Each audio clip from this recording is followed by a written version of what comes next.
So I'll admit I'm not. I don't enjoy making brackets because it's kind of like fantasy football, man. Like I do it, but I don't really like playing fantasy football because it allow it, I watch the games differently. Like I get more upset, especially if I have a fantasy team and I have a player that isn't playing well and he's on my fantasy. So making brackets isn't the most fun to me, but I understand it. And like we talked about at the top of the show,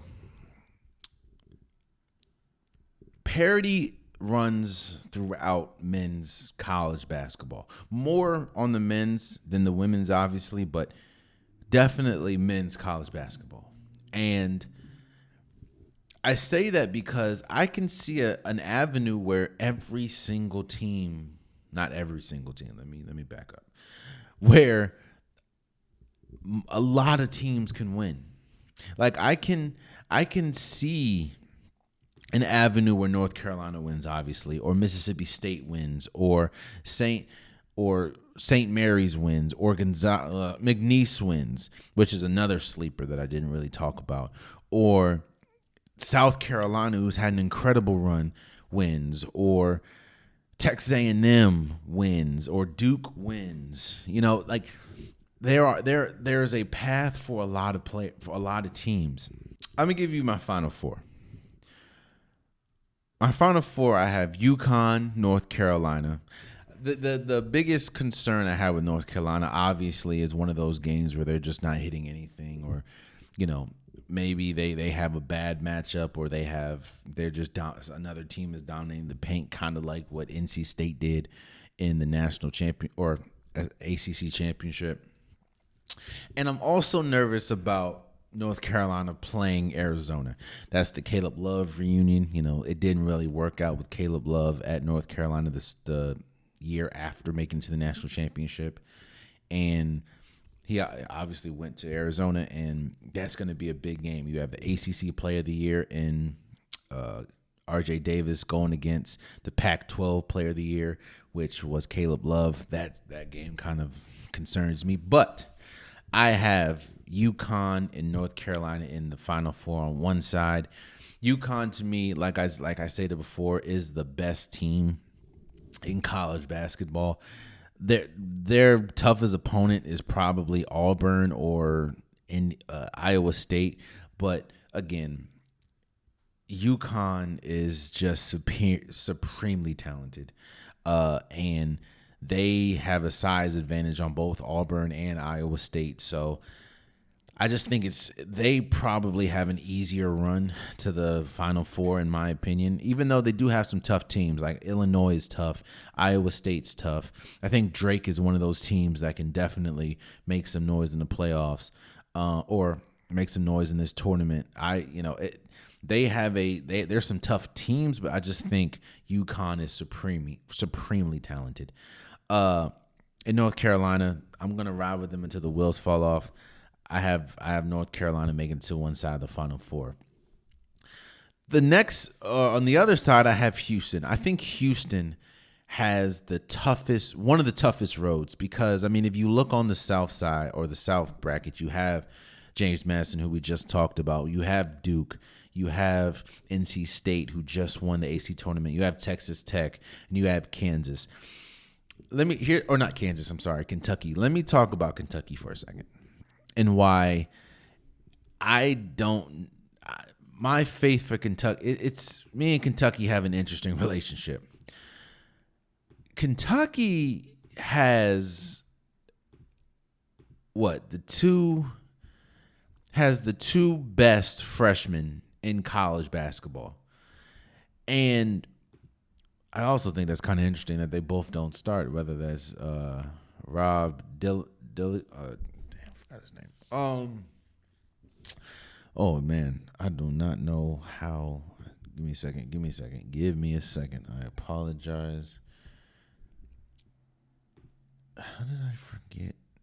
I'm going to say his name right. That's why I apologize. People, thank you for your So, there you go. You have the two arguably best freshman in college basketball, and that's Robert Dillingham and Reed Shepard. Reed Shepard came. I mean, he only played 26 games. Oh no, he only played 32 games. He came on the scene, bro. Kentucky is one of the best offensive teams in basketball. The issue with Kentucky is they do not play a lick of defense. Like, Antonio Reeves is great. Trey Mitchell is great. DJ Wagner has been okay. And again, you have the two best freshmen in college basketball, Robert Dunningham and Reed Shepard, especially Reed Shepard. But they don't play a lick of defense. And I have Kentucky and Houston making it to the, Elite Eight. The issue is I just think defense is going to reign supreme over that matchup because, again, Houston doesn't play that good offense, but they play incredible defense, and vice versa. Kentucky does not play a lick of defense, but they're one of the best offensive teams. But so I have Houston on the other side of the Final Four, and I think out of all the number one seeds, I think Purdue is the weakest. Now, I know that if you look at the ranks and everything, Purdue is ranked higher than North Carolina, but I think if they get the wrong matchup, which there is the wrong matchup out there, they could possibly lose. And spoiler alert, I have TCU beating them in the second round.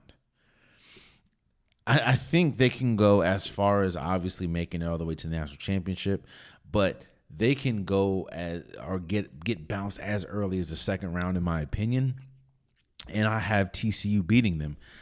I will say this though: if Zach Edey was not here, if Zach Edey was not in college basketball, the best player by a country mile, in my opinion, in college basketball would be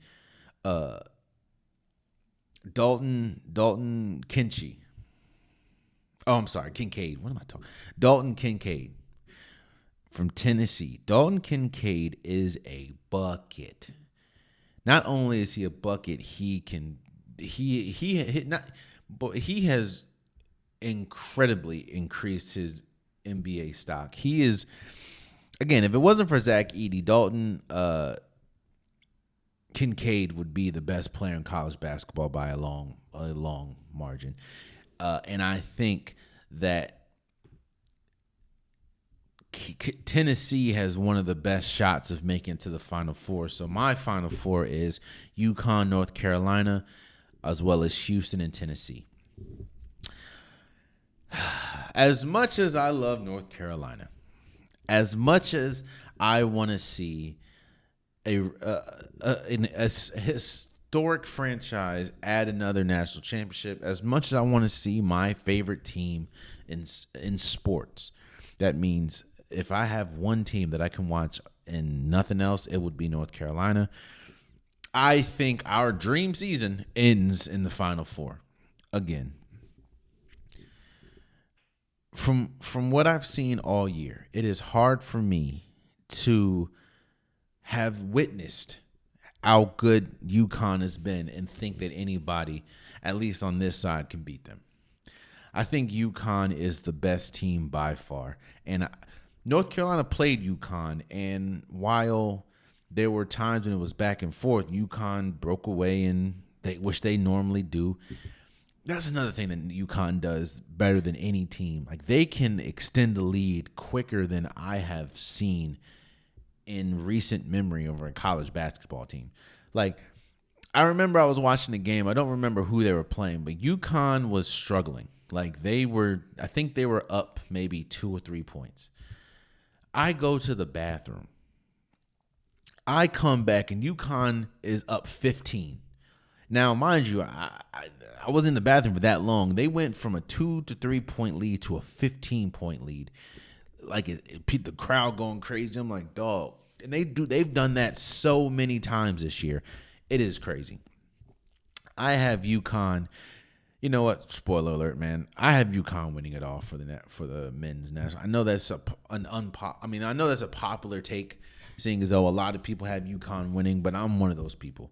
UConn just a better team. I do have Tennessee making it over Houston to the national championship because they have obviously arguably the second best player in college basketball in Dalton, but I don't think anyone's going to be UConn. I just don't. I could be wrong, obviously. If I am wrong, hey, we'll see it live because, hey, but my bracket has UConn winning it all. That's just what I have. I think they're by far the best team in college basketball, and it's you have to bring your A plus game to be UConn, and honestly, I don't even know if that is enough. A lot of times, I said this probably a month ago in one of my episodes, and I think I put a clip out for it. UConn, this feels like one of those times where, just like Villanova when they had Dante DiVincenzo, when they had Jalen Brunson, when they had Mikal Bridges, Eric Pascal, or the Kyle Guy Virginia team, this looks like one of those teams where they're just leaps and bounds better than everyone. And DeAndre Hunter was on that Virginia team. They're just leaps and bounds better than everyone, and they're probably, I'm not going to say going to destroy everyone, but their head and shoulders better than there. And it's going to be, I think it's going to be a massive upset if they lose before they make it at least to the national championship. So, oh man, you stayed to the end of the video. I appreciate you. If you like what you saw, be sure to hit that subscribe button so you'll never miss any content from your boy. You can also go back and watch past episodes, past clips, and don't forget that the Unpopular Podcast new episodes drop every Wednesday and Saturday. Appreciate you.